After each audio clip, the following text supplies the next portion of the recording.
Ito na ang araw na matagal na namin hinihintay. Nasa loob na kami ng venue, nakaupo, pangiti-ngiti, pero ramdam mo ang kaba at excitement. Grabe, ito na talaga to. Sa wakas, nandito na kami.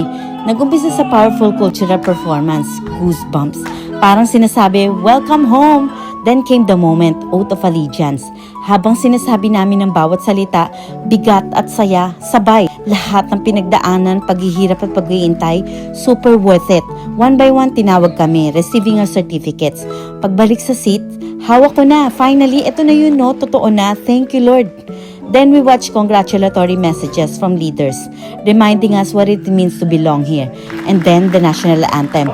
Iba yung feeling, hindi ka na lang kasi basta nakikinig kung hindi officially kasama ka na. Tinawag per country of origin, tumayo kami grateful, emotional. Ending with photo ops, all smiles, memories frozen in time. From dreams to reality talaga. We are now officially New Zealand citizens.